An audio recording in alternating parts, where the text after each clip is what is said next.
এক গুরুদেব ছিলেন। তিনি তার শিষ্যকে নিয়ে দেশ পরিভ্রমণে বেরিয়েছিলেন। চারিপাশের প্রকৃতি, তার পরিস্থিতি, এই সমস্ত বিষয় তারা ঘুরে ঘুরে দেখছেন আর ধর্মকথা আলোচনা করছেন।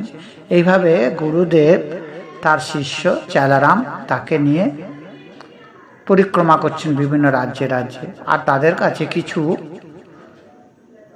কয়েন আছে, রূপার কয়েন।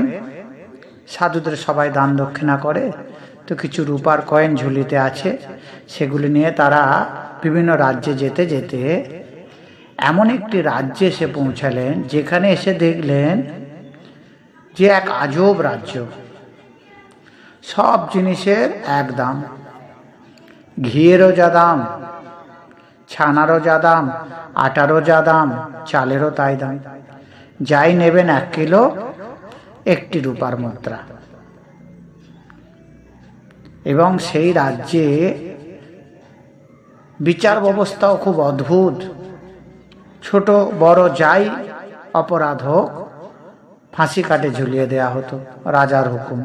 এইরূপে আজব রাজ্যে যখন গুরুদেব শিষ্যকে নিয়ে পৌঁছালেন, শিষ্য বললেন, গুরুদেব, এই এক অদ্ভুত রাজ্য, তো সব জিনিসের দাম সমান।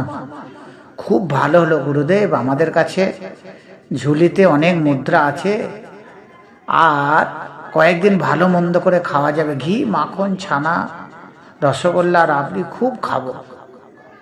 কিন্তু গুরুদেব বুঝলেন যে রাজ্যে এরূপ অবস্থা, সেই রাজ্য সুবিধার নয়। শিষ্যকে বললেন, দেখো চেলারাম, এই রাজ্যে থাকা ঠিক নয়।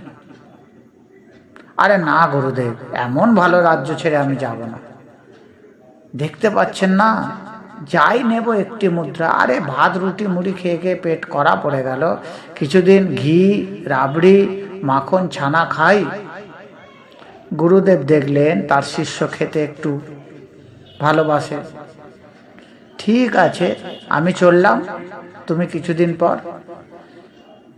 চলে এসো, কিন্তু এই রাজ্যে থাকা ঠিক নয়। আমি চললাম, যদি বিপদে পড়ো আমায় সঙ্গে সঙ্গে স্মরণ করো। বলে গুরুদেব চলে এলেন।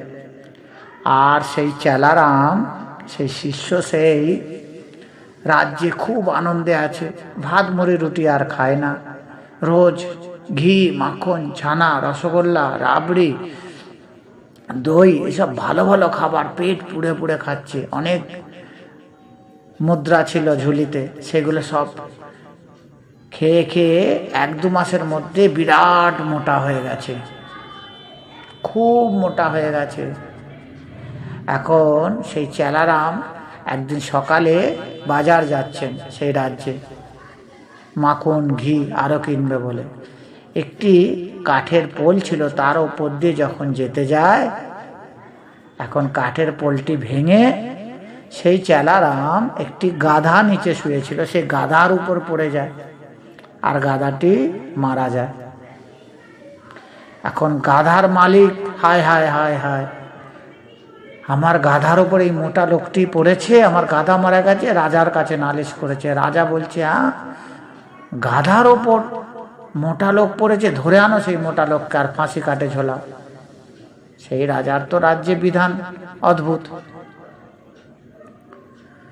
তখন চেলারাম বিপদে পড়ে গেছে, গুরুদেবের কথা মনে পড়েছে। এই রকম রাজ্যে থাকা ভালো নয়। হায়, আমি গুরুদেবের কথা শুনিনি। এদিকে চেলারামের কথা কেউ শুনতে চাইছে না। চেলারামকেই সবাই দোষ দিচ্ছে যে হ্যাঁ, এই মোটা লোক, ভিনদেশি লোক, অন্য রাজ্যে থাকে, আমাদের দেশে এসে খেয়ে খেয়ে মোটা হয়েছে, চর্বি হয়েছে, আর এ গাধাকে মেরেছে, গাধার উপর পড়েছে, গাধার মৃত্যুর জন্য ফাঁসি। যখন ফাঁসি কাটে ঝোলাবে, তখন জিজ্ঞাসা করছে অন্তিম ইচ্ছা। তখন চেলারাম গুরুদেবের কথা স্মরণ হচ্ছে যে গুরুদেব থাকলে আমায় বাঁচাতো। তখন রাজাকে বলছে, মহারাজ, আমার একটি অন্তিম ইচ্ছা,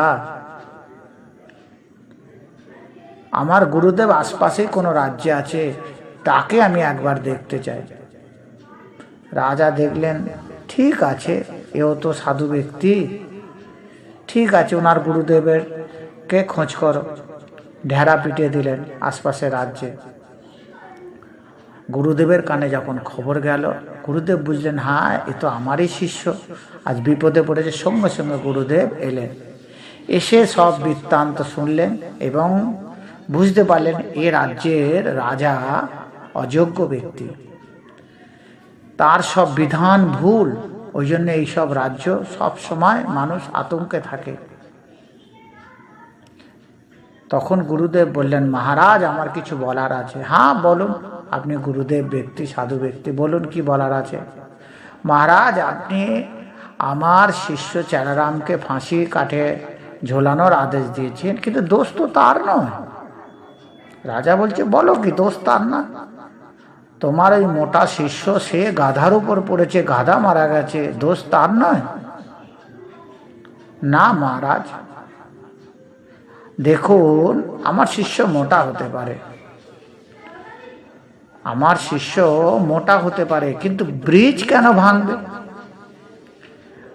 কাঠের ব্রিজ কেন ভাঙবে? মহারাজ ভাবছেন তাই তো।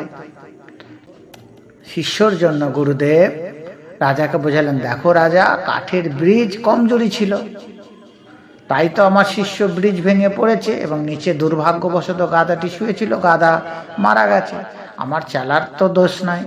রাজা বললেন, ঠিক ঠিক। সবাই বললেন, ঠিক ঠিক, যত দোষ কাঠের পোলটা। ঠিক আছে, কাঠের পোলকে নির্মাণ করেছে সেই ঠিকাদারকে ধরে আনো, তাকে ফাঁসি কাটে ঝোলাও। রাজার আদেশ হয়ে গেল। সাধু বাবা দেখছেন এ রাজা তো সুবিধার লোক নয়, যাক আমার চেলাকে তো বাঁচাতে পেরেছি, দেখি আর কিছুক্ষণ। ঠিকাদারকে ধরে আনা হয়েছে, ঠিকাদারকে ফাঁসিতে ঝোলানো হবে। কি কারণে? গাধার মৃত্যুর জন্য। ঠিকাদার হাত জোর করে বলছেন, মহারাজ আমার কি দোষ বলুন? এই ব্রিজটা নির্মাণ করার জন্য আমার 100 স্বর্ণ মুদ্রার প্রয়োজন ছিল, আমি মন্ত্রীকে বলেছি, কিন্তু মন্ত্রী আমাকে মাত্র 50টি স্বর্ণ মুদ্রা দিয়েছে।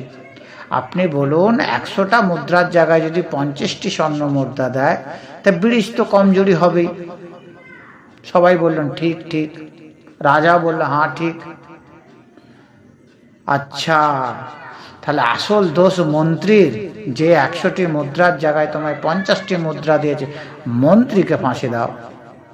রাজার আদেশ হয়ে গেল, মন্ত্রীকে ফাঁসি দাও। মন্ত্রী মহা বিপদে পড়লেন। তখন মন্ত্রী দেখছে আমায় এবার কে বাঁচাবে। মন্ত্রীকে ফাঁসি কাটে ঝোলানোর জন্য যখন নিয়ে যাচ্ছে, মন্ত্রীরও মাথায় বুদ্ধি হলো। মন্ত্রী বলছে, দেখুন মহারাজ, আমার কি দোষ বলুন? এই ব্রিজটা করার জন্য 100টি স্বর্ণ মুদ্রা দরকার ছিল, কিন্তু আমি যখন আপনার খাজাঞ্চিকে বললাম যে রাজকোষ থেকে 100টি স্বর্ণ মুদ্রা দিতে হবে, সে দিতে রাজি হলেন না। তিনি আমাকে 50টি মুদ্রা দিয়েছেন, আর আমি 50টি মুদ্রাই ঠিকাদারকে দিয়েছি। ব্রিজ তো কমজোরি হবেই, আর গাধা তো মরবেই। আচ্ছা, তাহলে খাজাঞ্চিকে ধরে আনো। সবাই বলল ঠিক ঠিক, খাজাঞ্চির ফাঁসি হবে। যখন খাজাঞ্চিকে ফাঁসি কাটে ঝোলানো হবে, তখন খাজাঞ্চি হাত জোর করে মহারাজকে বলছেন, মহারাজ আমার কি দোষ বলুন? আপনি বলেছেন রাজকোষের অর্থ বেশি খরচ করা যাবে না, আপনি বিধান দিয়েছেন যে কোনো কাজ করার সময় যা খরচ লাগবে তার অর্ধেক দেবে। তো আমি তো মহারাজ আপনার কথা অনুযায়ী 100টি মুদ্রার জায়গায় 50টি মুদ্রা দিয়েছি রাজকোষ থেকে, আমার কি দোষ বলুন?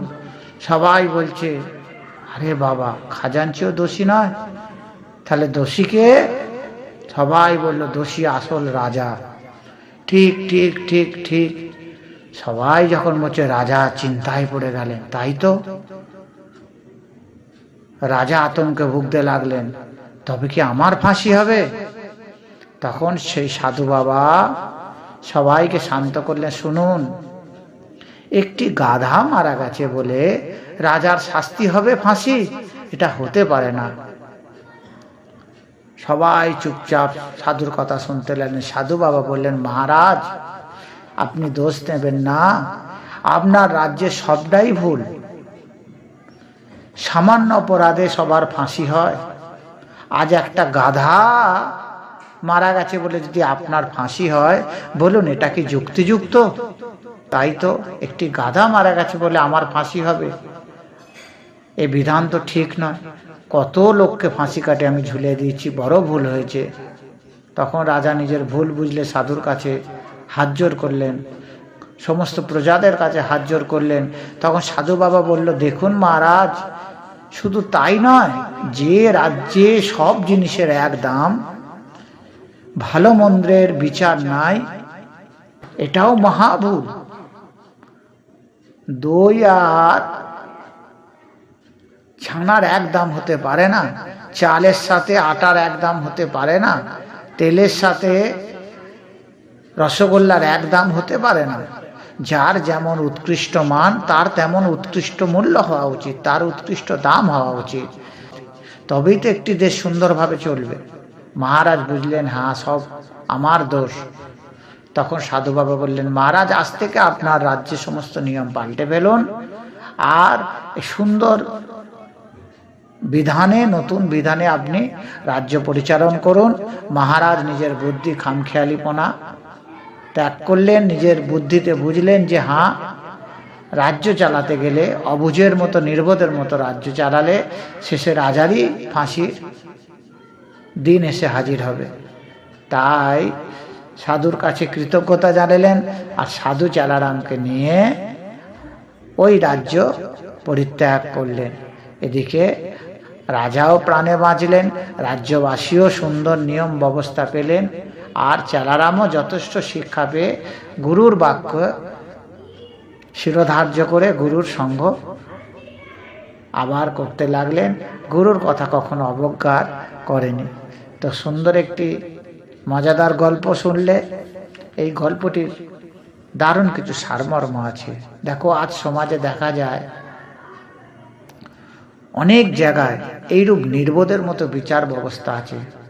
বিশেষ করে দেখা যায় যারা উচ্চ সম্মানীয় পেশায় যুক্ত, খুব ধনী অথবা রাজনৈতিক নেতা, তাদের বিচার এক হয়, অথচ সাধারণ গরিবদের সামান্য দোষে বড় শাস্তি হয়ে যায়। কোটিপতি ব্যক্তিরা তারা পয়সার বিনিময়ে বিচার ব্যবস্থাকে পাল্টে দিয়ে তারা ছাড় পেয়ে যায়, আর সামান্য দোষে গরিব ব্যক্তিরা জেল, হাজত, ফাঁসি কত কি হয়ে যায়। আবার অনেক জায়গায় দেখা যায় মেধা থাকার পরও প্রকৃত মূল্য পায় না। শিক্ষিত ছেলেরা আজ সরকার প্রদত্ত মেধার মূল্য পাচ্ছে না, তারা কৃষকে পরিণত হয়ে যাচ্ছে, চায়ের দোকান চালাচ্ছে। এটাও রাজ্যের একটি অসাম্য ব্যবস্থা। আর এইরূপ অসম বন্টন যে সরকার, যে রাজ্য বা যে রাজা দ্বারা পরিচালিত হয়, সেই রাজাও কখনো সুখী থাকতে পারে না। তার উপরে একদিন ওই ফাঁসির মতোই বিচার তার উপরও নেমে আসবে। তাই আমাদের সুষ্ঠু সুন্দর সমাজ গড়ে তুলতে গেলে যার যে মেধা, যার যেমন উৎকৃষ্ট মান, তার সেইরূপ মূল্য দিতে হবে। যে শিক্ষিত ব্যক্তি, যে শিক্ষক, তাকে সম্মান প্রদর্শন করতে হবে। যে সৎ ব্যক্তি, যে সমাজসেবী, তাকে সম্মান করতে হবে। যে ডাক্তার, যে উকিল, তাকে তার পেশা অনুযায়ী তাকে তার যথাযথ মান প্রদান করতে হবে। তবেই সমাজ সুন্দর সুষ্ঠুভাবে বাঁচবে। ধন্যবাদ বন্ধুরা। গল্পটি ভালো লাগলে চ্যানেলটি সাবস্ক্রাইব করে দাও। এইরূপ নতুন নতুন আজগুবি সুন্দর কিন্তু শিক্ষামূলক গল্প নিয়ে আবার হাজির হব। ভালো থেকো।